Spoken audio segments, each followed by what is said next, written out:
Welcome to Eureka NEET physics in Tamil. இந்த crash course சீரிஸில் இன்றைக்கி நம்ம டிஸ்கஸ் பண்ண போகிற topic thermal properties of matter.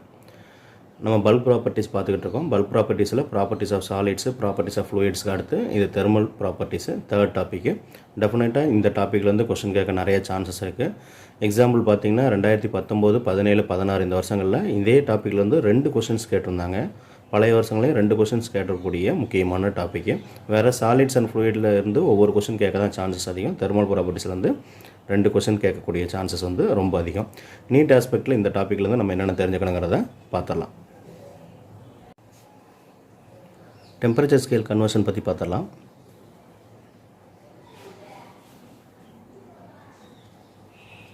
Recent டேஸில் இருந்து கொஸ்டின்ஸ் கேட்டதில்லை, இருந்தாலும் கேட்க சான்ஸ் இருக்குதுன்னு நான் நினைக்கிறனால இதை சொல்லிடுறேன். சில புக்கில் 3 டெம்பரேச்சர் மட்டும் தான் கொடுத்துருக்காங்க. நம்ம ஒரு 5 டெம்பரேச்சர் பற்றி தெரிஞ்சுக்கலாம். சென்டிகிரேடு, அதில் lower point 0, upper point 100 equal to TF Fahrenheit convert பண்ணுறோன்னா டிஎஃப் மைனஸ் அதோட லோயர் லிமிட்டு, அப்பர் லிமிட்டு. இப்போ இந்த 2 டெம்பரேச்சரில் கன்வெர்ட் பண்ண சொல்கிறாங்க அப்படின்னா, எக்ஸாம்பிள் செல்சியஸில் வேல்யூ கொடுத்துட்டு ஃபேரன்ஹீட்டில் கேட்குறாங்க அப்படின்னா செல்சியஸோட வேல்யூ சப்ஸ்டிட் பண்ணிட்டு ஃபேரன்ஹீட்டுக்கு ரீஅரேஞ்ச் பண்ணி சால்வ் பண்ணிக்கலாம். இந்த மாதிரி இதில் எது தேவையோ அந்த 2 செட்டு மட்டும் எடுத்து நீங்கள் பண்ணிக்கலாம்.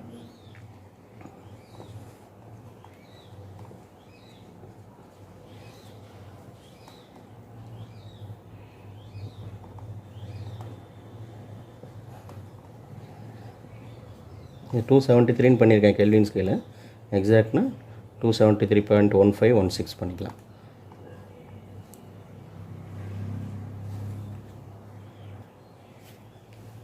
இதில் டிஆருங்கிறது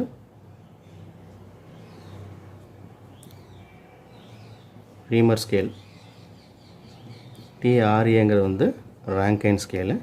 ரேங்கைன் ஸ்கேலில் ஒன்று ஸ்பெசிஃபிக்காக சொல்லணும் அப்படின்னா, இதுதான் ஸ்மாலஸ்ட் ரேஞ்சில் உள்ள டெம்பரேச்சரை மெஷர் பண்ண யூஸ் ஆகும். ஏன்னா இதில் டிஃப்ரென்ஸ் பாருங்கள். சென்டிகிரேட்டில் 100 0 to 100னா 100 டிவிஷன்ஸ் தான். இதில் 80 டிவிஷன்ஸ் தான். இதில் நம்பர் ஆஃப் டிவிஷன்ஸ் அதிகம். அதனால் சின்ன ரேஞ்சில் உள்ள டெம்பரேச்சர் கூட இதனால் ஈஸியாக மெஷர் பண்ண முடியும்.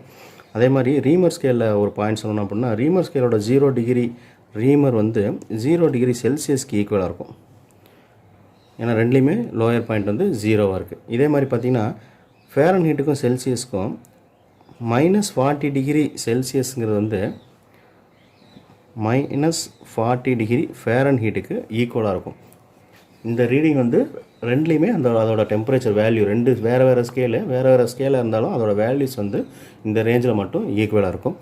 இதே மாதிரி இன்னொன்று கெல்வினுக்கும் சென்டிகிரேடுக்கும் சொல்லணும்னா, கெல்வினோட எந்த ஸ்கேலுமே சென்டிகிரேடோட எந்த ஸ்கேலுக்கும் எப்போ எந்த கண்டிஷன்ஸில் எந்த டெம்பரேச்சர் ரேஞ்சிலையுமே ஈக்குவலாக இருக்காது.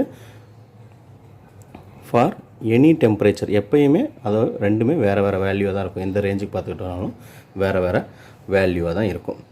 ஓகே, அடுத்து தெர்மல் எக்ஸ்பேன்ஷன் பற்றி பார்க்குறோம். எல்லா ஆப்ஜெக்ட்டுமே தெர்மல் அதாவது டெம்பரேச்சர் இன்க்ரீஸ் பண்ணும்போது எக்ஸ்பேண்ட் ஆக போகுது. எக்ஸப்ட் வாட்டர் மட்டும் 0 to 4 டிகிரி செல்சியஸ் கான்ட்ராக்ட் ஆகும். வாட்டரோட மேக்ஸிமம் டென்சிட்டி 4 டிகிரி செல்சியஸ்னு சொல்லியிருப்பாங்க. அனாமலஸ் எக்ஸ்பேன்ஷன் புக்கில் இருந்தால் அதை பார்த்து வச்சுக்கோங்க. நமக்கு இங்கே தெர்மல் எக்ஸ்பேன்ஷனில் நமக்கு என்ன கொஸ்டின் கேட்குறாங்க, அதுக்கு என்ன ஃபார்முலா தேவைங்கிறது மட்டும் பார்த்துடலாம். லீனியராக இருக்கக்கூடிய ஆப்ஜெக்ட் லீனியர் எக்ஸ்பேன்ஷன் சொல்லுவோம். அதில் சேஞ்ச் இன் லென்த் டெல்எல் எதுக்கு ஈக்குவலாக இருக்கும்? கோஎஃபிஷியன்ட் ஆஃப் எக்ஸ்பேன்ஷன் ஆல்ஃபான்னு எழுதிக்கிறேன் லீனியராக இருக்கிறதுனால. அதோட original length L, டெல்டி change in temperature. புக்கில் வேறு டேர்மில் கொடுத்துருக்கலாம். L2 - L1 அப்படின்னு கொடுத்துருக்கலாம். இங்கே L1 கொடுத்துருக்கலாம். இல்லை L1 - L0 இது L0ன்னு கொடுத்துருக்கலாம். என்ன மாதிரி எழுதியிருந்தாலும் இதே ஃபார்மேட்டில் தான் வரும். அது என்னென்னு பார்த்துக்கோங்க. திரும்ப ஏரியா படி பார்க்குறோம் அப்படின்னா ஏரியல் எக்ஸ்பேன்ஷன் சொல்லுவோம். ΔA இது L² ஈக்குவலு. அதுக்கு ஒரு தெர்மல் எக்ஸ்பேன்ஷனோட கோஎஃபிஷியன்ட் பீட்டான்னு எடுத்துக்கலாம். So original area into change in temperature. இதே மாதிரி வால்யூமெட்ரிக்காக பார்க்குறோம் அப்படின்னா வால்யூம் எக்ஸ்பேன்ஷன் ΔVயாக இருக்கும். ΔVங்கிறது சேஞ்ச் இன் வால்யூமு. அதில் ஒரு கோஎஃபிஷியன்ட் காமான்னு சேர்த்துக்கிறேன். இது ஒரு ப்ரொபோஷனாலிட்டி கான்ஸ்டன்ட் தான். காமா ஒரிஜினல் வால்யூம் ΔT எல்லாமே சிமிலர் டேர்மு. நீங்கள் லென்த்து மட்டும் ஞாபகம் வச்சுட்டா கூட போதும். இந்த லென்த்தை வச்சு இங்கே சப்ஸ்டியூட் பண்ணணும் அப்படின்னா இது ΔL ஸ்கொயராக இருக்கும், இங்கே L ஸ்கொயராக இருக்கும். வால்யூமுக்கு பண்ணோம்னா ΔL க்யூபாக இருக்கும், இங்கே க்யூபாக இருக்கும். 3 டைம்ஸ் வேரி ஆக போகுது. லென்த்தில் ஒரு வேரியன்ஸ் கொடுத்துக்கிட்டு வால்யூமில் என்ன வேரியன்ஸ்னு கேட்குறாங்கன்னா L³ போட்டு இந்த ஃபார்முலாவை நம்ம ரீஅரேஞ்ச் பண்ணிக்கலாம்.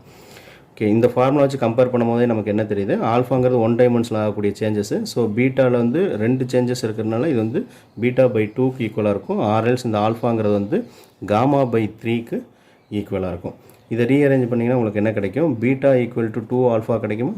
இது வந்து இதுக்கெலாம் உள்ள ரிலேஷன்ஸ், இந்த எக்ஸ்பென்ஷனுக்கு உள்ள கோஎஃபிஷியண்ட்டுக்குள்ள ரிலேஷன்ஸு. காமாவை ரீஅரேஞ்ச் பண்ணோம்னா 3 ஆல்ஃபான்னு எழுத முடியும் இல்லையா. இந்த மூணுமே கோஎஃபிஷியன்ட் ஆஃப் தெர்மல் எக்ஸ்பேன்ஷன் தான். லீனியர் ஆப்ஜெக்ட்டுக்கு இது ஏரியலில் நடக்கக்கூடிய எக்ஸ்பேன்ஷனு, வால்யூமெட்ரிக்காக 3 டைமென்ஷனல் ஆப்ஜெக்டில் இருக்கக்கூடிய எக்ஸ்பேன்ஷனுக்கு. ஓகே, இது யூனிட்ஸ் என்னென்னு பார்த்தீங்கன்னா ஆல்ஃபா பீட்டா காமாங்க எல்லாமே கான்ஸ்டன்ட்டு, மெட்டீரியல் கான்ஸ்டன்ட். ஒவ்வொரு மெட்டீரியலுக்கு தகுந்த மாதிரி அதோட வேல்யூஸ் வந்து மாறும். அதோட யூனிட் வந்து யூஸ் பண்ணுறது பெர் டிகிரி செல்சியஸ் யூஸ் பண்ணுறோம். ஸ்டாண்டர்ட் யூனிட்னு பார்த்தீங்கன்னா பெர் கெல்வின் தான் யூஸ் பண்ணணும். ப்ராப்ளமில் எப்படி கொடுக்குறாங்களோ அதுக்கு தகுந்த மாதிரி யூஸ் பண்ணிக்கலாம். ஓகே,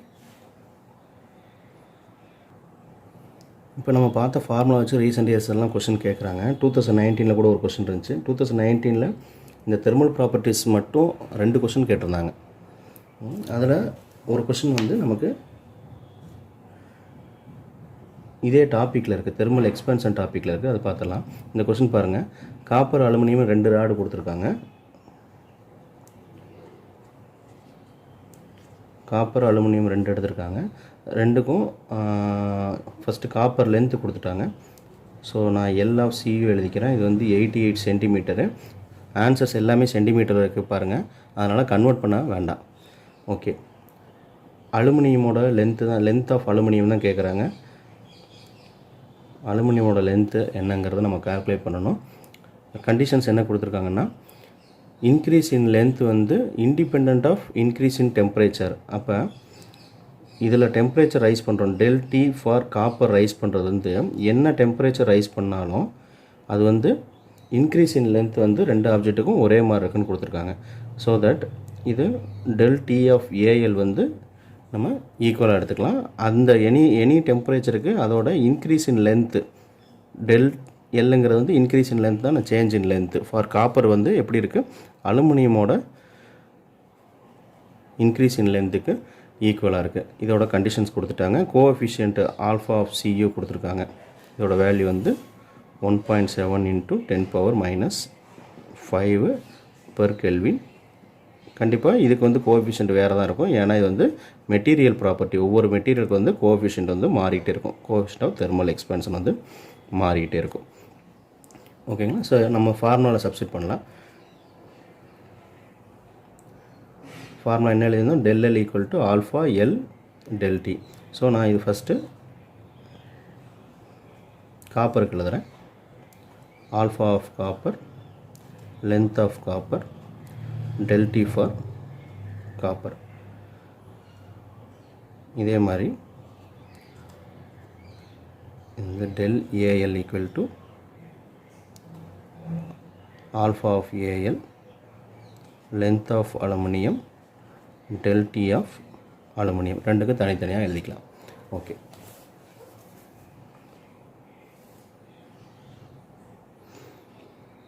இப்போ என்னாச்சு, நமக்கு இது 2 ஈக்குவல்னு தெரியுது. ப்ராப்ளம்னு என்ன கொடுத்துருக்கான், increase in length for any temperature வந்து ஈக்குவல்னு கொடுத்துருக்கான். அப்போ இந்த 2 டெம்பரேச்சருமே நமக்கு ஈக்குவல் ஆயிடுது. ஸோ இதை டிபெண்ட் பண்ணி இருக்குங்கிறது நமக்கு தேவையில்லை. இதை வந்து நம்ம ட்ராப் பண்ணிக்கலாம். இந்த 2 டெம்பரேச்சருமே ஏற்கனவே நம்ம ஈக்குவல்னு போட்டிருக்கோம். அதில் ட்ராப் பண்ணாமல் நான் எழுதுனேன்னா இது 2 ஈக்குவல்னு தெரியுது. ஸோ இந்த ஆர்ஹெச்எஸ் 2 ஈக்குவேஷனில் உள்ள ஆர்ஹெச்எஸ் வந்து ஈக்குவல் தான். அப்போ என்ன எழுதலாம், ஃபஸ்ட்டு ஆல்ஃபா எழுதிக்கணும். Alpha of copper, length of copper, del T of copper equal to alpha of aluminium, length of aluminium, del T of aluminium.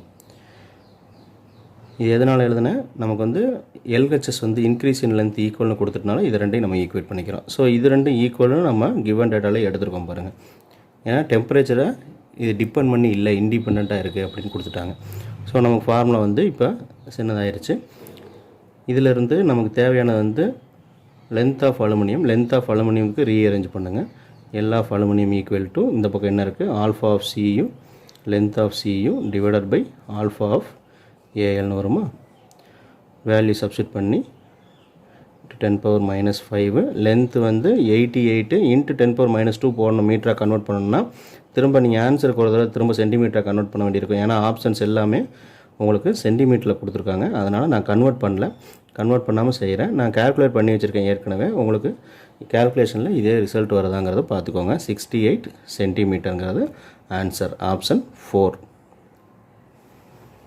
நம்ம இப்போ யூஸ் பண்ண ஃபார்முலா தான் ஈஸியான ஃபார்முலாலேருந்து லேட்டஸ்ட் இயரில் கேட்ட கொஷின். இதுக்கு முன்னாடி வருஷங்களில் கேட்ட இதே ஃபார்முலா யூஸ் பண்ணி கேட்ட கொஷினை பார்த்துருவோம். 2016 கேட்ட இந்த கொஷின் பாருங்கள். Coefficient of linear expansion of, இங்கே வந்து பிராஸ் அண்ட் ஸ்டீல்னு ரெண்டு வேறு மெட்டல் எடுத்திருக்காங்க. ஒன்று பிராஸ், இன்னொன்று வந்து ஸ்டீலு. அப்போ அதோட கோஎஃபிஷியன்ட் ரெண்டுக்கும் ஒன்று வந்து α1 கொடுத்துட்டாங்க, இன்னொன்று வந்து α2 கொடுத்துட்டாங்க. Length of brass and steel rods are L1 L2. இதோட லென்த் வந்து இனிஷியலாக L1 இருக்குது, இது L2 இருக்குது.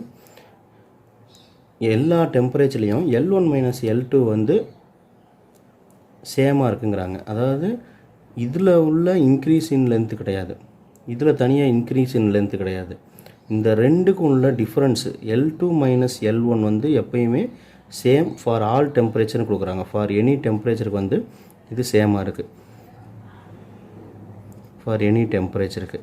விச் மீன்ஸ் இப்போ L1ங்கிறது என்ன ஆகும், டெம்பரேச்சர் இன்க்ரீஸ் பண்ணோம்னா இதில் வந்து ஒரு L1' ஒரு இன்க்ரிமெண்ட் இருக்கலாம், L2ல் வந்து L2' சம் அதர் இன்க்ரிமெண்ட் இருக்கலாம். இந்த கேப் இருக்கு இல்லையா, இந்த கேப் வந்து எப்பயுமே ஈக்குவலாக இருக்குன்னு சொல்ல. இதில் ஒரு இன்க்ரீஸ் இன் லென்த் இருக்கும், இதில் ஒரு இன்க்ரீஸ் இன் லென்த் இருக்கும். அந்த ரெண்டுக்கு டிஃப்ரென்ஸ் பார்த்தோம்னா அது எப்பயுமே ஈக்குவலாக இருக்குது அப்படிங்கிறாங்க. விச் மீன்ஸ் இப்போ எல்லா டெம்பரேச்சருக்கும் L2 - L1 வந்து ஈக்குவலாக இருக்குது அப்படின்னா ΔL1ங்கிறது வந்து எப்பயுமே எப்படி இருக்கணும், ΔL2க்கு ஈக்குவலாக இருக்கணும் இல்லையா. இதில் ஒரு இன்க்ரீஸ் இருக்குது, இந்த இன்க்ரீஸ், இதில் ஒரு இன்க்ரீஸ் இருக்குது, ரெண்டுமே ஈக்குவலாக இருந்துச்சு அப்படின்னா டெஃபினைட்டாக L2 - L1 எப்படி தான் இருக்கும், ஈக்குவலாக தான் இருந்திருக்கும். ஸோ இந்த கண்டிஷனை நம்ம யூஸ் பண்ணிக்கிட்டோம் அப்படின்னா நமக்கு என்ன தெரியும், பிராஸுக்கு தனியாக ஈக்குவேஷன் எழுதுங்க. லாஸ்ட் ப்ராப்ளமில் பண்ண மாதிரியே ΔL1, பிராஸுக்கு வந்து α1 கொடுத்துருக்காங்க, அதோட இனிஷியல் லென்த் வந்து L1, இது வந்து ΔTன்னு எடுத்துக்கலாம். ஃபார் எனி டெம்பரேச்சருக்கு இதோட டிஃப்ரென்ஸ் வந்து ஈக்குவல்னு நான் கொடுத்தனால அப்படியே நான் ΔTன்னு எடுத்துக்கிறேன். இதே மாதிரி ΔL2க்கு எழுதலாம். இது வந்து α2 கிவன் டேட்டா, இதோட இனிஷியல் லென்த் வந்து L2, common temperature rice ΔT.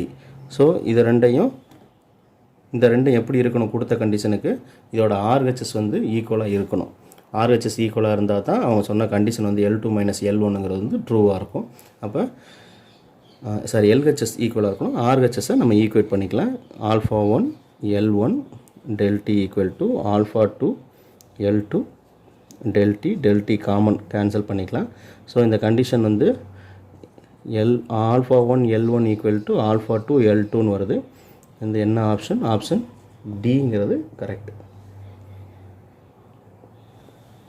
இதே ஃபார்முலா யூஸ் பண்ணி ரெண்டுமே சிமிலர் மெத்தடு. போன இதில் வந்து போன ப்ராப்ளம் வேல்யூ சப்ஸ்டிட் பண்ணி சால்வ் பண்ணுற மாதிரி இருந்துச்சு, இது ஒரு ஃபார்முலா அரைவ் பண்ணுற மாதிரி இருக்குது. நெக்ஸ்ட்டு ஹீட் ட்ரான்ஸ்ஃபர் பார்த்தலாம். Heat transfer, conductivity. இதில் வந்து கண்டக்ஷன் பற்றி நமக்கு நிறைய கேட்குறாங்க. ஹீட் ட்ரான்ஸ்ஃபரில் 3 டைப் இருக்குது. கண்டக்ஷன், ஹீட் ட்ரான்ஸ்ஃபருங்கிறது ஒரு எனர்ஜியை ட்ரான்ஸ்ஃபர் பண்ண போகிறோம். Conduction, convection and radiation 3 type இருக்கும் இல்லையா. சின்ன சின்ன டிஃப்ரென்ஸ் தான். இப்போ கண்டக்ஷன், கன்வெக்ஷன், ரேடியேஷன் என்னென்ன டிஃப்ரென்ஸ் அப்படின்னு பார்த்தோம்னா எல்லாமே எனர்ஜி, ஹீட் எனர்ஜி தான் ஒரு பிளேஸ்லேருந்து இன்னொரு பிளேஸ்க்கு வந்து ட்ரான்ஸ்ஃபர் பண்ண போகிறோம். அப்படி பண்ணக்கூடிய மெத்தடு தான் வேறு மெத்தடு. எக்ஸாம்பிள், உங்கள் கிளாஸில் வந்து நீங்கள் வந்து ஒரு ரோக்கு ஒரு 4 பசங்க, இப்படி ஒரு 3 ரோ இருக்கீங்கன்னு வச்சுக்கலாம் சரியா. இப்போ ஹீட்டுங்கிறது ஒரு எனர்ஜி. இந்த மாதிரி இப்போ இந்த பையன்ட்ட இருந்து இந்த கடைசி ஆள்கிட்ட ஒரு பேனாவை பாஸ் பண்ணணும்னு வச்சுக்கலாம். இந்த பையன்ட்ட ஒரு பேனா இருக்குது, ஹேஸ் அ பென்னு வச்சுக்கோங்க. இந்த பெண்ணை வந்து இந்த கிளாஸ் ரூமில் உள்ள கடைசி பையன்ட்ட பாஸ் பண்ணணும். இதை பாஸ் பண்ணுறது இந்த பேனாவை ஒரு எனர்ஜின்னு நினச்சிக்கோங்க. இதை எப்படி நம்ம பாஸ் பண்ணலாம் அப்படின்னா, ஃபஸ்ட்டு இவன் வந்து அவனோட நெய்பர் கொடுக்கலாம், அவனோட நெய்பர் கொடுக்கலாம், அவனுக்கு பக்கத்தில் இருக்கணும் கொடுக்கலாம். இப்படியே ஒரு பர்சன் டு பர்சன் மாற்றிக்கிட்டே போகலாம். இந்த டைப் பண்ணுறது தான் என்னென்னா கண்டக்ஷனுங்கிறது வந்து நெய்பரிங் மாலிகுல் மூலிமா சாலிட்ஸ் எல்லாம் பாசிபிள், சாலிட் தான் குட் கண்டக்டர்ஸ்னு சொல்ல முடியும். இந்த கண்டக்ஷன் மேக்ஸிமம் சாலிட்ஸ்லாம் நடக்குது. ரொம்ப நெருக்கமான பார்ட்டிகல்ஸ் இருக்குது, ரொம்ப tightly packed atoms and molecules இருக்குது அப்படின்னா நெய்பரிங் பார்ட்டிகல் மூலிமா கண்டக்ஷன் நடக்கும். இதே கன்வெக்ஷன்னா என்ன பண்ணலாம், அவன் சீட்லேருந்து எந்திரிச்சு நேராக போய் இவன்கிட்ட கொடுத்துடலாம் இல்லையா, பாஸ் பண்ணாமல் டைரெக்டாக ஃபிசிக்கல் மூமெண்ட்டு அவனே இங்கேருந்து கிளம்பி போய் டைரெக்டாக எந்த பர்சன்ட்டை கொடுக்கணுமோ கொடுத்துடலாம். இது வந்து கன்வெக்ஷன் டைப்பு. மேக்ஸிமம் ஃப்ளூயிட்ஸில் நடக்கும். ஃப்ளூயிட்ஸில் வந்து பார்ட்டிகல்ஸ் வந்து லூஸ்லி பவுண்டு தானே, அதனால் அது பிளேஸ்லேருந்து அது சீக்கிரம் ஈஸியாக கிளம்பி போயிடும். நம்ம டெம்பரேச்சர் கொடுத்தோடனே அந்த டெம்பரேச்சர் எடுத்துக்கிட்டு ரேண்டமாக எல்லா டைரெக்ஷன்லையும் மூவ் ஆகி அங்கே எங்கெங்கெல்லாம் ஆப்ஜெக்ட் கூட எந்தெந்த பார்ட்டிகல் கூடலாம் ஹிட் ஆகுதோ அங்கே வந்து ஹீட்டை வந்து ட்ரான்ஸ்ஃபர் பண்ணணும். இது வந்து கன்வெக்ஷன் மெத்தடு. இதில் தேர்ட் டைப் என்ன பண்ணலாம், ஃபிசிக்கல் மூமெண்ட்டும் இல்லை, நெய்பருக்கும் கொடுக்கல, இங்கேருந்து டைரெக்டாக தூக்கி எறிஞ்சிடலாம். இவன்ட்ட இங்கேருந்து நம்ம தூக்கி எறிஞ்சிடறோம் பேனாவை, இவன் பிடிச்சிக்கிறான்னு வச்சுக்கோங்க. இந்த மாதிரி த்ரோ பண்ணுறது வந்து எங்கே பாசிபிள் அப்படின்னா அதான் ரேடியேஷன் மெத்தடு. ஜஸ்ட்டு த்ரோ பண்ணுறது வந்து ரேடியேஷன். சரிங்களா, இந்த ரேடியேஷன் எங்கே பாசிபிள்னா மீடியமே இல்லைனா கூட ரேடியேஷன் நடக்கும். இப்படி தான் நமக்கு இஎம் வேவ்ஸ் எல்லாம் வருது. அதுவும் ஒரு வேவ்ஸ் தான், ஒரு எனர்ஜி தான். அந்த எலக்ட்ரோமேக்னெட்டிக் வேவ்லாம் லாங் டிஸ்டன்ஸ்லேருந்துலாம் ட்ராவல் பண்ணுது, லைட் எனர்ஜிலாம் ட்ராவல் பண்ணுது. அங்கெல்லாம் மீடியமே கிடையாது, மீடியம் பார்ட்டிகல்ஸ் கிடையாது, கண்டக்ட் பண்ணுறதுக்கோ கன்வெக்ட் பண்ணுறதுக்கோ எந்த பார்ட்டிகல் கிடையாது. ஜஸ்ட் லைக் த்ரோயிங் எனர்ஜி, அதுதான் ரேடியேஷன். இந்த 3 டைப்பில் நமக்கு கேட்குறது வந்து கண்டக்டிவிட்டி பற்றி தான் அதிகமாக கேட்குறாங்க. கண்டக்ஷன் வந்து சாலிட்ஸ் ஆர் பெஸ்ட்டு கண்டக்டர்ஸு. அப்போ சாலிட்ஸில் நடக்கக்கூடிய தெர்மல் கண்டக்டிவிட்டி பற்றி தான் நம்ம பார்க்க போகிறோம். இதுக்கு புக்கில் உங்களுக்கு ஈக்குவேஷன் டெரைவ் பண்ணியிருப்பாங்க, இல்லை இந்த ஈக்குவேஷனை நீங்கள் டைரெக்டாக யூஸ் பண்ணிக்கோங்க. இதை யூஸ் பண்ணி மட்டும்தான் நமக்கு ப்ராப்ளம்ஸ் கேட்குறாங்க. டெரைவ் பண்ணிகிட்டு இருந்தால் அது டைம் வேஸ்ட் ஆகும். ஓகேவா? ஓகே, dH/dtங்கிறது வந்து எனர்ஜி வந்து என்ன ரேட்டில் கண்டக்ட் ஆகுது அப்படிங்கிறது, energy rate, energy heat energy per time, change in heat energy by time. இது கியூன்னு கொடுத்துருந்தா கியூன்னு யூஸ் பண்ணிக்கோங்க, எனர்ஜி ஈன்னு கொடுத்துருந்தா ஈன்னு யூஸ் பண்ணிக்கலாம். அதனால் தப்பு இல்லை. இங்கே கேங்கிறது கான்ஸ்டன்ட் தெர்மல் கண்டக்டிவிட்டி, ஏங்கிறது நம்ம எடுக்கக்கூடிய ஒரு மெட்டல் ஸ்ட்ரைப்போட area, del T change in temperature, எல்லுங்கிறது வந்து அந்த மெட்டல் ஸ்ட்ரைப்போட லென்த்து. ஓகே, ஒரு கண்டக்டர் வந்து பெர்ஃபெக்ட் கண்டக்டராக இருக்குன்னு வச்சுக்கோங்க. பெர்ஃபெக்ட் கண்டக்டராக இருக்குன்னா அதோட கண்டக்டிவிட்டி வந்து ரொம்ப அதிகமாக இருக்கும், விச் மீன்ஸ் அந்த தெர்மல் கண்டக்டிவிட்டி கேவோட வேல்யூ வந்து இன்ஃபினைட்டாக இருக்கும், இருக்கிறதுலே மேக்ஸிமம் வேல்யூவாக இருக்கும். இதுவே பெர்ஃபெக்ட் இன்சுலேட்டராக இருக்குது, பெர்ஃபெக்ட் இன்சுலேட்டராக இருக்குது அப்படின்னா என்ன அர்த்தம், இன்சுலேட்டர்னால் அது கண்டக்ட் பண்ணாது அப்படின்னு அர்த்தம். ஹீட்டை கண்டக்ட் பண்ணாத ஆப்ஜெக்ட் வந்து ஒரு தெர்மாக்கோல் ஷீட்டாக இருக்கலாம், ஒரு வுட்டாக இருக்கலாம், ரப்பராக இருக்கலாம், கிளாஸாக இருக்கலாம். இந்த மாதிரி பூவர் கண்டக்டர்ஸு, பூவர் கண்டக்டர்லேயே ரொம்ப அதிகமாக இன்சுலேட்டராக இருக்குது அப்படின்னா தெர்மல் கண்டக்டிவிட்டி ரொம்ப மினிமமாக இருக்கும், விச் மீன்ஸ் பர்ஃபெக்ட் இன்சுலேட்டராக இருந்தால் அதோட வேல்யூ வந்து 0வாக இருக்கும். இந்த கேவோட யூனிட் என்னென்னு பாருங்கள். கேக்கு ரீஅரேஞ்ச் பண்ணிக்கோங்க. கேக்கு ரீஅரேஞ்ச் பண்ணிங்கன்னா இது energy per time. Energy per டைம்னா என்ன ஆகும், வாட் ஆகும். இன்ட்டு மேலே வந்து லென்த் வருது, கீழே வந்து ரீஅரேஞ்ச் பண்ணுறேன் பாருங்கள். K equal to dH/dt into நியூமரேட்டரில் L வரும், டினாமினேட்டரில் A/Δt வருமா. இது வந்து மீட்டர், இது வந்து மீட்டர் ஸ்கொயர். மீட்டர் ஸ்கொயர் மேலே போச்சுன்னா பெர் மீட்டர் ஆகும். இது டெம்பரேச்சர் மேலே போச்சுன்னா பெர் கெல்வின் ஆகும். வாட் பெர் மீட்டர் பெர் கெல்விங்கிறது கேக்கான ஸ்டாண்டர்ட் SI யூனிட். ஓகே, இப்போ இந்த ஃபார்முலா வச்சும் ரீசெண்ட் டேஸில் வந்து கொஸ்டின்ஸ் கேட்டுக்கிட்டே இருக்காங்க. முன்னாடி 2013 2009லலாம் ரேண்டமாக 2-3 வருஷத்துக்கு ஒரு தடவை கொஸ்டின் கேட்டுக்கிட்டே இருக்காங்க. ரீசெண்ட் இயரில் கேட்ட கொஸ்டின்ஸ் மட்டும் நம்ம பார்த்துடலாம். 2019 கேட்ட இந்த கொஸ்டின் பாருங்கள், டைரெக்டாக கேட்டிருக்காங்க. இந்த கொஸ்டினை வந்து நம்ம இந்த டாப்பிக்கும் எடுத்துக்கலாம், யூனிட்ஸ் அண்ட் மெஷர்மெண்ட்ஸுக்கு கூட எடுத்துக்கலாம். லாஸ்ட் இயர் கேட்ட கொஸ்டின் தான். தெர்மல் கண்டக்டிவிட்டியோட யூனிட்டு இப்போ தான் டெரைவ் பண்ணி எழுதணும். Watt per metre per kelvin. நம்ம டைரெக்டாக யூனிட் அண்ட் மெஷர்மெண்ட்லாம் இந்த ஆஸ்பெக்ட்லாம் படிக்க மாட்டோம். ஸோ நமக்கு இந்த ஃபார்முலா தெரிஞ்சுன்னா ரீஅரேஞ்ச் பண்ணி எழுதிக்கலாம். ரொம்ப ஈஸியான கொஸ்டின், ஒரு புக் பேக்கில் இருக்கக்கூடிய டைரக்ட் ஒன் வேர்ட் மாதிரி இருக்குது. ஓகே, இந்த கொஸ்டின் பாருங்கள். 2017 இதே ஃபார்முலாவை யூஸ் பண்ணி கேட்ட question. 2 rods A and B 2 rods கொடுத்துருக்காங்க. தனித்தனியாக அதோட வேல்யூ ஃபஸ்ட் எழுதிக்கலாம். கொடுத்துருக்காங்க, அது ரெண்டையுமே ஒன்றா வெல்டு பண்ணியிருக்காங்கன்னா தெர்மல் கண்டக்டிவிட்டியோட வேல்யூ வந்து ஏக்கு வந்து K1, இது வந்து K2ன்னு கொடுத்துருக்காங்க. இந்த காம்போசிட் ராடுக்கு இந்த 2 ராடும் இப்போ ஒன்றா வெல்டு பண்ணிட்டாங்க. இப்போ இந்த சேர்ந்து இருக்கக்கூடிய இந்த காம்போசிட் ராடுக்கு இதை சிங்கிள் ராடாக ட்ரீட் பண்ணால் அதோட ஈக்குவலண்ட் கண்டக்டிவிட்டி இந்த ரெண்டுக்கும் சேர்ந்து தெர்மல் கண்டக்டிவிட்டி என்னவா இருக்கும் அப்படின்னு கேட்குறாங்க. ஸோ ஃபிகர் வச்சு நமக்கு என்னென்ன தெரியுது, இது ரெண்டுலேயுமே அந்த லென்த்துக்கு பதிலாக இங்கே டீன்னு கொடுத்துருக்காங்க பாருங்கள். டி வந்து ரெண்டுலேயுமே ஈக்குவலாக இருக்குது இல்லையா? ஏ ஸ்ட்ரைப்புக்கும் சரி பி ஸ்ட்ரைப்பும் ரெண்டுமே ஈக்குவல் இன் லென்த்தாக இருக்குது. அதே மாதிரி அதோட ஏரியாவும் பாருங்கள், ரெண்டுலேயுமே ஏரியாவும் ஈக்குவலாக தான் இருக்குது. ஏரியாங்கிறதுனால அது லென்த் இன்ட்டு பிரெத் ரெண்டுமே ஈக்குவல் ஏரியா இருக்க மாதிரி தான் கொடுத்துருக்காங்க. ஸோ நம்ம என்ன பண்ணணும், இப்போ இது ரெண்டுக்கும் சேர்ந்து இருக்கக்கூடிய K1 K2 ரெண்டு தனித்தனியாக ரெண்டு ஸ்ட்ரைப்புக்கு தெர்மல் கண்டக்டிவிட்டியோட வேல்யூ கொடுத்துருக்காங்க. காம்போசிட் அதை மொத்தமாக ஒரே ராடாக பார்த்தோம்னா அதுக்கான K வேல்யூ என்ன இருக்கும் அப்படிங்கிறது ஒரு ரிலேஷன் அரைவ் பண்ணணும். ஆப்ஷன்ஸ் பார்த்தாலே தெரியுது, நம்ம ரிலேஷன் அரைவ் பண்ணுற மாதிரி தான் இருக்குது. ஓகே, நம்ம என்ன பண்ணலாம், இந்த ஸ்ட்ரைப் வந்து நம்ம ஹீட் பண்ணுறோம் அப்படின்னா இது காமனாக ஈவனாக இந்த ஸ்ட்ரைப் வந்து ஹீட் எனர்ஜி வந்து அக்வயர் பண்ணோம் இல்லையா? அப்போ அந்த ஹீட் எனர்ஜி எதுக்கு ஈக்குவலாக இருக்கும், இந்த ஃபஸ்ட்டு உள்ள ஸ்ட்ரைப்புக்கு வந்து H1 ஹீட் எனர்ஜி அதை எடுத்துக்கணும்னு வச்சுக்கோங்க. செகண்ட் உள்ள ஸ்ட்ரைப் வந்து H2 ஹீட் எனர்ஜி எடுத்துக்கலாம். அப்படின்னா இதுக்கு கம்பைனாக அதை நான் வந்து H டோட்டல்னு சொல்லாமல் நான் எவ்வளோ ஹீட் எனர்ஜி சப்ளை பண்ணுறேன்னா அது ஃபஸ்ட்டு உள்ள ராடுக்கு கொஞ்சம் ரெண்டாவது உள்ள ராடுக்கு கொஞ்சம் இந்த மாதிரி அதோட தெர்மல் கண்டக்டிவிட்டியை பொறுத்து அதை எடுத்துக்கும். அப்போ டோட்டல் ஹீட் எனர்ஜி வந்து H1 + H2 இருக்கும். இது நமக்கு தெரிஞ்ச ஒரு ஈஸியான லாஜிக். இப்போ இதில் வந்து நம்ம நோன் ஈக்குவேஷனை வந்து சப்ஸ்டியூட் பண்ணிக்கலாம். இந்த H/dtங்கிறதா நமக்கு என்னென்னு தெரியும். இது வந்து ஹீட் எனர்ஜி ஜஸ்ட் Hன்னு எழுதியிருக்கேன், இல்லை dH/dtன்னு கூட நம்ம எழுதிக்கலாம். இது வந்து ஃபஸ்ட்டு ராடுக்கு நான் எழுதுகிறேன். H1ங்கிறது என்னவாக இருக்கும், அதுக்கான K1 வேல்யூ, அதுக்கான ஏரியா A ∆T/d.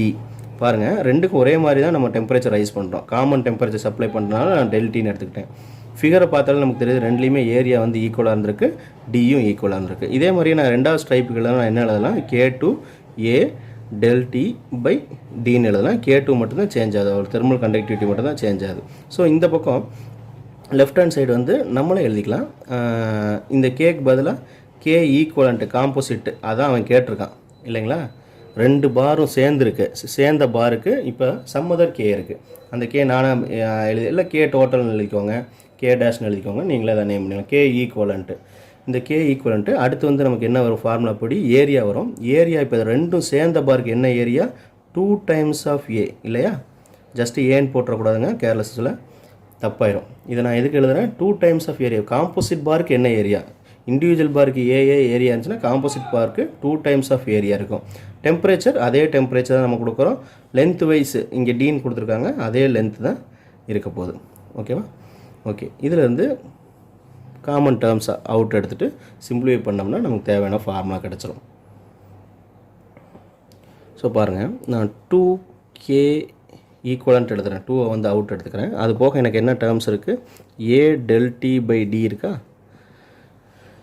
ஏன்னா RHSலேயும் A ∆T/dங்கிறது வந்து காமன் டேர்மு. இதை அவுட் எடுத்துட்டோம் நமக்கு என்ன வரும், K1 + K2 வரும். கரெக்டுங்களா? ஸோ காமன் டேர்ம்ஸ் வந்து கேன்சல் பண்ணிடலாம். அப்போ 2K ஈக்குவலண்ட் = K1 + K2ன்னு வருது. K equivalent = K1 + K2/2. Option வந்து D equivalent composite thermal conductivity வந்து K1 + K2/2. இது ஒரு ஃபார்முலா அரைவ் பண்ணுற மாதிரி. இப்போ இந்த மாதிரி ஏற்கனவே கேட்டனால இனி வரக்கூடிய இயர்ஸில் வந்து இதே மாதிரி ஸ்ட்ரைப் கொடுத்துட்டு வேல்யூ கொடுத்து கேட்பாங்க. அப்போ வேல்யூ கொடுத்து கேட்டால் நம்ம டைரெக்டாக ஃபார்முலா அரைவ் பண்ணிக்கிட்டு இருக்கக்கூடாது. இந்த மாதிரி ரிசல்ட்டை வந்து ஞாபகம் வச்சுக்கணும். ப்ரீவியஸ் இயர் கொஸ்டின்ஸ்லேருந்து டைரெக்டாக நம்ம சப்ஸ்டிட் பண்ணி கால்குலேட் பண்ணி போய்க்கலாம். அதுக்கு இந்த நாலேஜ் வந்து நமக்கு யூஸ்ஃபுல்லாக இருக்கும். இதே மாதிரி சிமிலர் டைப்னால் இந்த ஃபார்முலாவை யூஸ் பண்ணியே இதுக்கு முன்னாடி வருஷங்களில் வந்து 2013 2009 கொஸ்டின் கேட்டிருக்காங்க. ரிப்பீட்டடாக இந்த தெர்மல் கண்டக்டிவிட்டி, ஹீட் ட்ரான்ஸ்ஃபரு, அப்புறம் calorimetry, heat energy gain = heat energy loss இருக்குல்ல, பிரின்சிபல் ஆஃப் கலோரிமெட்ரி, அதை யூஸ் பண்ணிலாம் ப்ரீவியஸ் இயர்ஸில் வந்து கொஸ்டின்ஸ் கேட்டிருக்காங்க. ஒரு 2013 2019 வரையும் உள்ள கொஸ்டின்ஸ் வந்து பார்த்துக்கிட்டிங்கன்னா கொஞ்சம் பிரயோஜனமாக இருக்கும். இந்த ஹீட் ட்ரான்ஸ்ஃபர் கண்டக்டிவிட்டிக்கு அடுத்து ரீசெண்ட் இயர்ஸில் அதிகமாக கொஸ்டின் கேட்கக்கூடிய டாபிக் வந்து ஸ்டீஃபன்ஸ் லா, வீன்ஸ்டன் லா, இந்த ரெண்டையும் யூஸ் பண்ணி கேட்குறாங்க. பழைய வருஷங்களில் 90s ஒரு 2000 வரையும் பார்த்தோம்னா இதில் கொஸ்டின் கேட்காத வருஷங்களே கிடையாது. சொல்லப்போனால் 2 கொஸ்டினுமே இதே 2 லாஸ் யூஸ் பண்ணி மட்டும்தான் நிறைய கொஸ்டின்ஸ் கேட்டிருந்தாங்க. ஸ்டீஃபன்ஸ் லா நமக்கு புக்கில் வந்து E ∝ T⁴ இருக்கும். இந்த டெஃபினிஷன் என்ன சொல்லணும்னா, எனர்ஜி ஆர் பவர், இதை எனர்ஜின்னு எடுத்துக்கலாம், இல்லை பெர் டைம்னு எடுத்துக்கிட்டோம்னா எனர்ஜி பை டைமு, இது பவர்னு எடுத்துக்கலாம். பவரும் ∝ T⁴ தான் இருக்கும். Energy or power radiated from a black body is directly proportional to fourth power of its absolute temperature அப்படிங்கிற டெஃபினேஷன் இருக்கும். இது ஈக்குவேட் பண்ணோம்னா E ஈக்குவல் டு அப்படின்னு நம்ம ஃபார்முலா என்ன வரும், ஒரு proportionality constant Stefan constant sigma area of black body வந்து ஒரு ஸ்பெரிக்கல் பாடியாக இருக்கலாம். ஸ்பெரிக்கல் பாடிக்கு வந்து வால்யூம் எழுதிடக்கூடாது 4/3 πr கியூப்னு. இது வந்து ஏரியா, அதோட சர்ஃபேஸ் ஏரியா தான் ரேடியேட் பண்ணும். ஸோ 4 πr ஸ்கொயர்டு அந்த இந்த ஏவோட வேல்யூ வந்து மேக்ஸிமம் ஸ்பெரிக்கல் பாடி கொடுப்பாங்க. ஸ்பெரிக்கல் பாடி கொடுத்தாங்கன்னா 4 πr ஸ்கொயர்டு. கான்ஸ்டன்ட் விட்டிங்கன்னா கூட r ஸ்கொயர்டு மட்டும் எழுதினா கூட போதும் இன்ட்டு T⁴. ஸோ இது எனர்ஜின்னு மட்டும் இல்லை நான் என்ன எழுதிக்கலாம், பவர்னு எழுதிக்கலாம். எனர்ஜி பை டைம்னு யூனிட் டயத்துக்கு எடுத்துகிட்டோம்னா இதை பவராகவும் கால்குலேட் பண்ணிக்கலாம். ஓகேங்களா. Energy or power is equal to Stefan's constant area into T⁴. இதில் வந்து ஸ்டீஃபன் கான்ஸ்டன்ட்டோட வேல்யூ எவ்வளோ தெரியுமா, 5.67 into 10⁻⁻8 watt per metre squared per kelvin power 4. இது பாருங்கள் எவ்வளோ ஈஸியாக இருக்குதுன்னு. இந்த வேல்யூ வந்து 5, 6, 7 10⁻8 5, 6, 7 10⁻8 ரொம்ப ஈஸியாக ஞாபகம் வச்சுக்கலாம். ஆனால் -8 இதை மட்டும் ஞாபகம் வச்சுக்கோங்க. ஸ்டீஃபன் கான்ஸ்டன்ட்டு மேக்ஸிமம் நமக்கு நீட்டில் வந்து கொஷின்லேயே கொடுத்துருவாங்க கான்ஸ்டன்ட் வேல்யூஸு. இருந்தாலும் ஞாபகம் வச்சுக்கிறது நமக்கு ஒரு சேஃபர் சைடு. ஓகே, வீன்ஸ்லாம் நமக்கு என்ன சொல்லியிருப்பாங்க, lambda maximum into T equal to ஒரு கான்ஸ்டன்ட்னு கொடுத்துருப்பாங்க. இல்லைனா புக்கில் டைரெக்டாக வந்து இந்த கான்ஸ்டன்ட் வேல்யூ வந்து வீன்ஸ்டன் கான்ஸ்டன்ட் பின்னு கொடுத்துருப்பாங்க. பிக்கு ரீஅரேஞ்ச் பண்ணோம்னா லாம்டாமுக்கு ரீஅரேஞ்ச் பண்ணால் B/Tன்னு வரும் இல்லையா. டெஃபினிஷன் வந்து எப்படி இருக்கும், wavelength corresponding to highest intensity is inversely proportional to its absolute temperature. Wavelength டெம்பரேச்சரும் இன்வெர்ஸ்லி ப்ரொபோஷனல்னு இருக்கும். இங்கே வந்து எனர்ஜியும் டெம்பரேச்சர் வந்து directly proportional to fourth power of டெம்பரேச்சர்னு இருக்கும். இந்த ரெண்டும் தனித்தனியாக ஞாபகம் வச்சுக்கோங்க. இதில் வந்து வீன்ஸ் கான்ஸ்டன்ட் பியோட வேல்யூ வந்து 2.89. இது வந்து 89 இருக்கும், சில இடங்களில் 88 கொடுத்துருப்பாங்க. ஆக்சுவலாக வந்து 889ங்கிறது ஆக்சுவல் வேல்யூ. அதை நம்ம சிம்ப்ளிஃபை பண்ணி 2.89 எழுதிக்கிறோம் இன்ட்டு 10⁻⁻3 மீட்டர் கெல்வின். இது பியோட வேல்யூ. இந்த ரெண்டு ஃபார்முலா யூஸ் பண்ணி எப்படி கொஷின்ஸ் கேட்குறாங்க, எப்படி சால்வ் பண்ணலாங்கிறது பார்த்தலாம். 2018 கூட ஒரு கொஷின் கேட்டிருந்தாங்க. இது வந்து 2018 கேட்ட கொஷினை. பவர் ரேடியேட்டட் பை பிளாக் பாடின்னு கொடுத்துருக்காங்க பாருங்கள். எனர்ஜி இல்லாமல் பவர்னு கொடுக்குறாங்க. Power radiated by black body. So அதுக்கான மேக்ஸிமம் எனர்ஜி வந்து என்ன இருந்திருக்கு, லாம்டா நாட் இருக்குது. ஸோ ஏதோ ஒரு டெம்பரேச்சரில் அதோட மேக்ஸிமம் வேவ் லென்த் வந்து T டெம்பரேச்சருக்கு மேக்ஸிமம் வேவ் லென்த் வந்து லாம்டா நாட்டாக இருக்குது. ஈக்குவல் டு கான்ஸ்டன்ட்டுங்கிறது நமக்கு தெரியும். என்ன லா படி, வீன்ஸ் டிஸ்பிளேஸ்மெண்ட் லா படி நம்ம இதை எழுதிக்கலாம். இந்த கான்ஸ்டன்ட் வந்து B value, some other constant. அதுக்கடுத்து என்ன ஆகுது, டெம்பரேச்சர் வந்து சேஞ்ச் பண்ணுறாங்க. சம் அதர் டெம்பரேச்சருக்கு அப்போ மேக்ஸிமம் எனர்ஜி ரிலீஸ் பண்ணுது. அந்த டயத்தில் அதோட வேவ் லென்த் வந்து என்னவாக இருக்கா, 3/4 லாம்டா நாட்டாக இருக்கா. For some other temperature I take T' எடுத்துக்கலாம். ஓகேவா. இதுவும் அதே பிக்கு தானே ஈக்குவலாக இருக்கும், அதே கான்ஸ்டன்ட்டுக்கு தான் ஈக்குவலாக இருக்கும். இதை வச்சுக்கிட்டு என்ன கேட்குறாங்க, இப்போ செகண்ட் கொடுத்த வேல்யூஸ்க்கு T' டெம்பரேச்சரில் 3/4 லாம்டா நாட் இருக்கும் போது பவர் ரேடியேட்டர் வந்து முன்னாடி இருந்த பவரை விட n டைம்ஸ் இருக்கா, NPயாக இருக்குது அப்படிங்கிறாங்க. ஓகேவா. ரெண்டாவது உள்ள பவர் வந்து NPயாக இருக்குது. இதுக்கு சம்மதர் P' பவர் இருக்குன்னு வச்சுக்கோங்க. அது ஃபஸ்ட்டு உள்ள பவரோட n டைம்ஸ் இருக்குது அப்படின்னா இந்த என்னோட வேல்யூ என்னன்னு கேட்குறாங்க. ஓகே, இது எப்படி சால்வ் பண்ணலாம் பாருங்கள். இந்த ரெண்டு கண்டிஷன் நமக்கு கான்ஸ்டன்ட் தெரிஞ்சிருச்சு. அப்போ நம்ம ரெண்டையுமே ஈக்குவேட் பண்ணிக்கலாம். Lambda naught T equal to 3/4 lambda naught T' கொடுத்துட்டோம்னா T' நமக்கு என்ன ரிலேஷனுங்கிறது தெரிஞ்சிடும். இதை ரீஅரேஞ்ச் பண்ணோம்னா lambda naught common terms cancel ஆகுது. T' எழுதினீங்கன்னா என்ன வரும், 4T/3 வருமா. இது Tக்கும் T' உள்ள ரிலேஷன். ஸோ இந்த ரிலேஷன் கிடச்சிச்சு. இப்போ நம்ம கால்குலேட் பண்ண வேண்டியது பவர். இப்போ P2 ரெண்டாவது உள்ளதுக்கு எழுதுறேன். R P'. P' நான் என்ன எழுதலாம், P' ப்ரொபோஷனல் டு T'⁴. இது என்னலாம் நம்ம ஃபஸ்ட்டு இருக்கக்கூடிய ஸ்டீஃபன்ஸ் லா படி எனர்ஜி ப்ரொபோஷனல் டு T⁴ போடலாம், இல்லை பவரும் போட்டுக்கலாம். எனர்ஜி பை டைம்ங்கிறனால பவரும் நம்ம எழுதிக்கலாம். இதே மாதிரி ஃபஸ்ட்டு என்ன இருந்திருக்கு, P ப்ரொபோஷனல் டு T⁴ இருந்திருக்கு. இது வந்து ஃபஸ்ட்டு ஈக்குவேஷன் வச்சு எழுதியிருக்கேன். இது வந்து ரெண்டாவது ஈக்குவேஷன் கொடுத்த டேட்டா வச்சு எழுதியிருக்கேன்.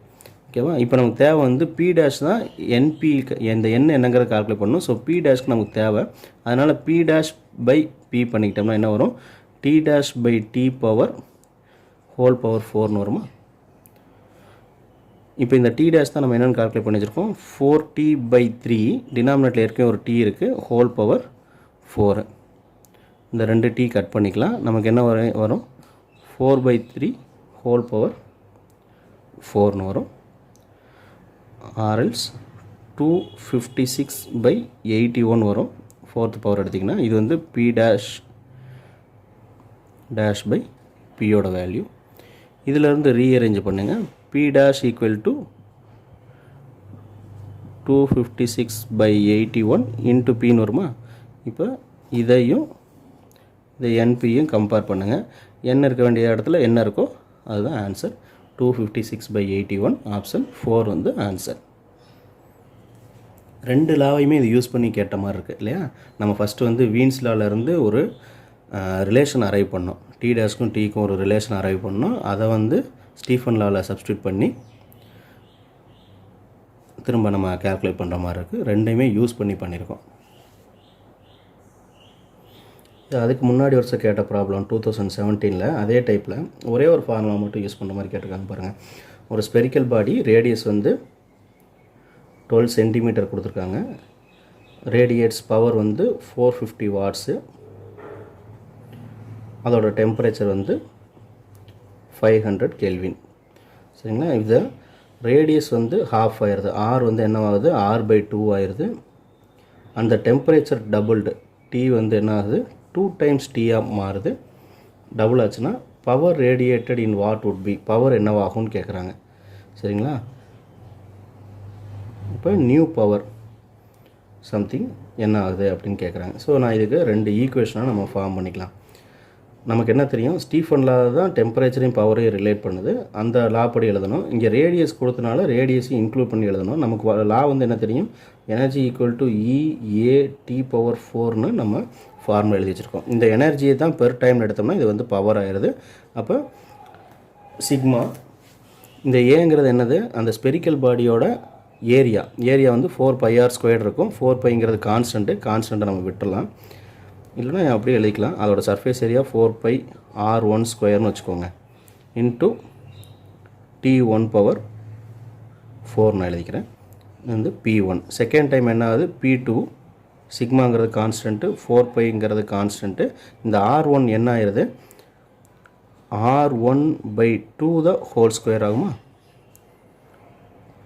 சரிங்களா. ரேடியஸ் வந்து ஆஃபாக குறையுதுன்னு இருக்காங்க. அதே மாதிரி T வந்து என்ன ஆகுது 2T. இதே ஜஸ்ட்டு டீனே வச்சுக்கலாம், இது ஆர்னே வச்சுக்கலாம். R1/2 ஆயிடுது. இது 2T/4 ஆகும். ஓகேங்களா. இப்போ இது ரெண்டையும் நம்ம என்ன பண்ணலாம், 2க்கு ரேஷியோ எடுத்தோம்னா ரெண்டாவது உள்ளது என்னென்னு தெரிஞ்சது. இதுதான் நமக்கு வேணும். இதுக்கான டேட்டா எல்லாமே கொடுத்துருக்கான். ஸோ 2க்கு ரேஷியோ எடுக்கலாம்.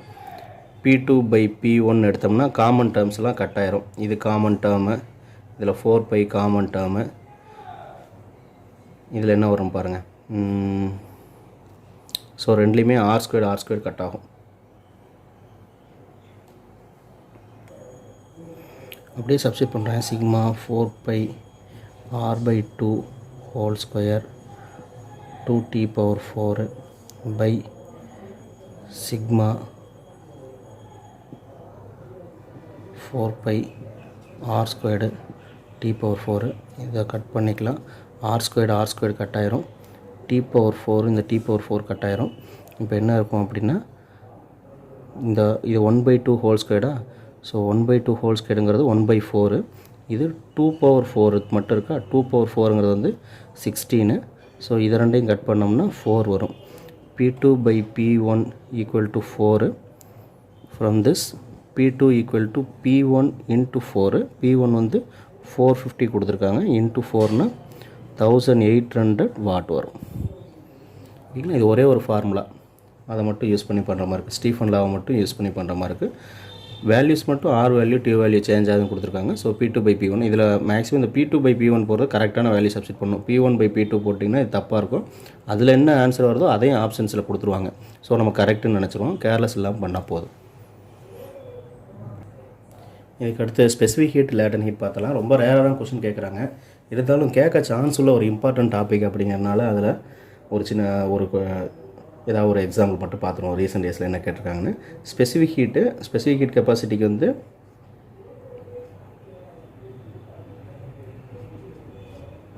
ஃபார்முலா வந்து Q ஈக்குவல் டு எம்எஸ் டெல்டின்னு வரும். இதுவே லேட்டன் ஹீட்டுக்கு வந்து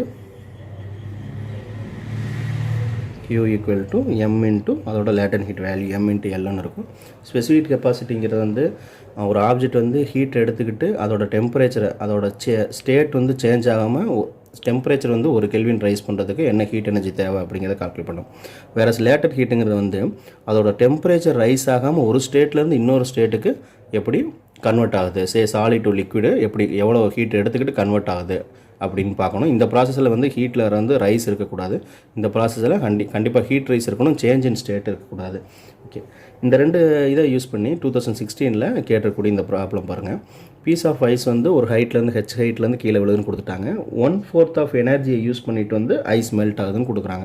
ஸோ ஐஸுக்கு ஃபஸ்ட்டு இனிஷியல் என்ன எனர்ஜின்னு இருக்கும், அந்த ஹைட்டில் இருக்கும்போது பொட்டன்ஷியல் எனர்ஜி மட்டும் இருக்கும். அந்த பொட்டன்ஷியல் எனர்ஜி தான் இப்போ ஹீட் எனர்ஜியாக கன்வெர்ட் ஆகுது. ஐஸுக்கு ஹைட்டில் இருக்கக்கூடிய பொட்டன்ஷியல் எனர்ஜி வந்து இப்போ ஹீட் எனர்ஜியை அதை கன்வெர்ட் பண்ணி அந்த ஐஸை வந்து மெல்ட் பண்ணுது. அந்த ஹீட் எனர்ஜியை கன்வெர்ட் பண்ணுது இல்லையா, இந்த பொட்டன்ஷியல் எனர்ஜிங்கிறது mgh. இந்த எனர்ஜி தான் இப்போ இந்த கன்வர்ஷனுக்கு லேட்டன் ஹீட்டுக்கு ஹீட் எனர்ஜியாக கன்வெர்ட் ஆகுது. mlக்கு ஈக்குவல். இதுவும் எனர்ஜி தான், பொட்டன்ஷியல் எனர்ஜி தான். நான் ரெண்டையும் ஈக்குவேட் பண்ணிக்கிறேன். ஆனால் இதில் வந்து 1/4 எனர்ஜி தான் யூஸ் பண்ணுதுங்கிறாங்க. ஸோ நான் வந்து என்ன எழுதிக்கிறேன், mgh/4 ஈக்குவல் டு ml எழுதிக்கிறேன். பாருங்கள், ஃபார்முலா நம்மளாம் அரைவ் பண்ணுற மாதிரி இருக்குது. இப்போ இதில் ஹைட் என்னன்னு கேட்டிருக்காங்க. ஸோ காமன் டேர்ம் எம்மை வந்து கேன்சல் பண்ணிக்கலாம். ஹைட்டுக்கு ரீஅரேஞ்ச் பண்ணோம்னா h ஈக்குவல் டு என்ன வரும், 4l/gன்னு வருமா. இதில் கொடுத்துருக்கூடிய வேல்யூஸை சப்ஸ்டிட் பண்ணிக்கோங்க. 4 இன்ட்டு எல் வேல்யூ 3.4 இன்ட்டு 10⁵ கொடுத்துருக்காங்க. பை டிவைடர் பை காமனாக 10 யூஸ் பண்ணிக்கலாம். யூஸ் பண்ணிங்கன்னா நான் கால்குலேட் பண்ணி வச்சுருக்கேன் ஏற்கனவே. எனக்கு வந்து 136 கிலோமீட்டர்ஸ்னு வருது. நீங்கள் ஒரு தடவை செக் பண்ணி பார்த்துக்கலாம். வந்து 2016 கேட்ட problem. Newton's laws of cooling இந்த டைப்பில் உள்ள ப்ராப்ளம் இதுவரை 3 தடவை கேட்டனால இது வந்து 2014 உள்ள ப்ராப்ளம். சிமிலராக 1994 ஒரு தடவை, 1995 ஒரு தடவை இதே மெத்தடில் இந்த ஃபார்முலா யூஸ் பண்ணி இந்த ப்ராப்ளம் கேட்டனால இந்த ஒன்று மட்டும் பார்த்தலாம். நியூட்டன்ஸ் லா ஆஃப் கூலிங்கில் வந்து ரொம்ப ரேராக தான் கொஸ்டின் கேட்குறாங்க. என்ன இது ஏதோ ஸ்டேட் போர்ட் புக்லேயும் ஆனால் சிபிஎஸ்சி புக்லேயும் இந்த ஃபார்முலா வந்து கிடையாது, ஏதோ ஒரு புக்கில் இல்லை. ஸோ இந்த ஃபார்முலா நோட் பண்ணிக்கோங்க. இந்த மாதிரி 2 டிஃப்ரென்ஸ் டெம்பரேச்சர் வந்து ஃபால் ஆகிற மாதிரி கொடுத்துருப்பாங்க ஒரு டைம் பீரியடில். அது கம்பேர் பண்ணுறதுக்கு இன்னொரு டைம் பீரியட் கொடுத்துருப்பாங்க. கொடுத்துக்கிட்டு டெம்பரேச்சர் ஆஃப் சரௌண்டிங் கேட்டிருக்காங்க. டெம்பரேச்சர் ஆஃப் சரௌண்டிங் கேட்கலாம், இல்லை இதில் ஏதாவது லோயர் டெம்பரேச்சர் ஹையர் டெம்பரேச்சர்னு கேட்கலாம். இதுக்கான ஃபார்முலா என்னென்னா θ1 டிஃப்ரென்ஸ் θ2 ஏதாவது ஒரு டெம்பரேச்சர் நான் டிஃப்ரென்ஸ் தான் போட்டிருக்கேன் பாருங்கள். எது பெரிய வேல்யூவோ அதுலேருந்து ஸ்மால் வேல்யூ வந்து நீங்கள் சப்ட்ராக்ட் பண்ணிக்கலாம். By time t equal to constant k into θ1 plus θ2/2 minus θ0. புக்கில் இந்த ஃபார்முலா இல்லைனா நோட் பண்ணி வச்சுக்கோங்க. இதில் θ1 θ2ங்கிறது 2 டெம்பரேச்சர் ரேஞ்சு, அவங்க கொடுத்துருக்கூடிய டெம்பரேச்சர் ரேஞ்சு.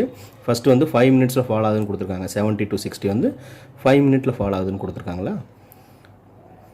இந்த டைமு இது வந்து ஒரு கான்ஸ்டன்ட் வேல்யூ, இந்த ப்ரொபோஷனாலிட்டி கான்ஸ்டன்ட்டு. அந்த ரெண்டையும் ஆட் பண்ணி டிவைட் பண்ணிக்கிறோம். இதுதான் சரௌண்டிங் டெம்பரேச்சர். ஸோ கொடுத்துருக்கூடிய ப்ராப்ளமுக்கு நம்ம சப்ஸ்டிட் பண்ணி பாருங்கள்.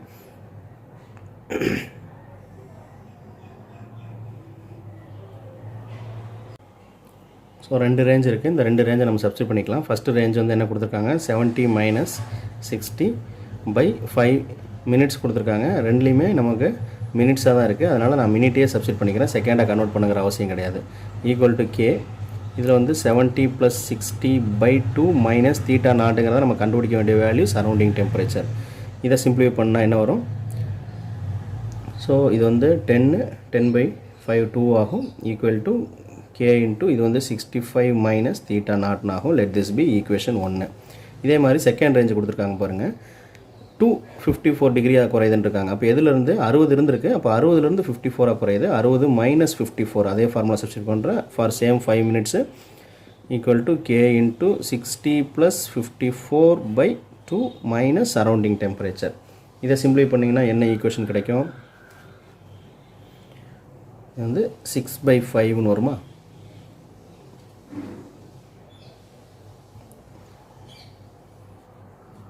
6/5 ஈக்குவல் டு k இன்ட்டு 57 இதோட வேல்யூ மைனஸ் θ0. இது வந்து ஈக்குவேஷன் 2 ஆகுது. இந்த 2 ஈக்குவேஷனை சால்வ் பண்ணிக்கலாம்.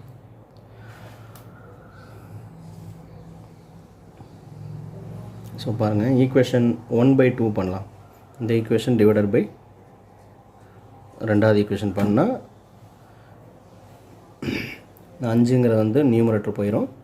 ஸோ 2 × 5 வந்து 10 ஆகும். பை டினாமினேட்டரில் 6 இருக்கும். ஈக்குவல் டு இங்கே வந்து 65 மைனஸ் தீட்டா நாட்டு டிவைடட் பை 57 மைனஸ் தீட்டா நாட்டு. கிராஸ் மல்டிப்ளை எடுத்துக்கோங்க. 570 minus 10 theta not equal to இதை பண்ணோம்னா 360 ஒரு 5 390 390 மைனஸ் 6 தீட்டா நாட் வரும். இதை சிம்பிளை பண்ணி தீட்டா நாட் கால்குலேட் பண்ணிங்கன்னா தீட்டா நாட்டோட வேல்யூ வந்து 45 டிகிரி வருது. ஆப்ஷன் ஏ வந்து ஆன்சர். இது நியூட்டன்ஸ் லா ஆஃப் கூலிங்கில் கேட்ட ரீசெண்ட் இயரில் கேட்ட 2014 கேட்ட கொஷின். ஓகே, நான் வந்து இதோட ஸ்டாப் பண்ணிக்கிறேன். இந்த டாப்பிக்கு இது போதும். இந்த கிராஸ் கோர்ஸ் சீரீஸில் நீங்கள் வந்து இது போக என்ன செய்யணும் அப்படின்னா 2013 எல்லா ப்ராப்ளமையும் சால்வ் பண்ணி பார்த்துக்கோங்க. நான் ரெகுலராக ரிப்பீட்டடாக கேட்கக்கூடிய டைப்பில் உள்ளதை மட்டும் இப்போ நம்ம பார்த்துருக்கோம். இது போக எல்லா ப்ராப்ளம் 2013 to 2019 அட்லீஸ்ட் அதை பார்த்துக்கிட்டிங்கன்னா ரொம்ப யூஸ்ஃபுல்லாக இருக்கும். அடுத்த வீடியோவில் இன்னொரு டாபிக் டிஸ்கஸ் பண்ணலாம். தேங்க்யூ ஃபார் வாட்சிங்.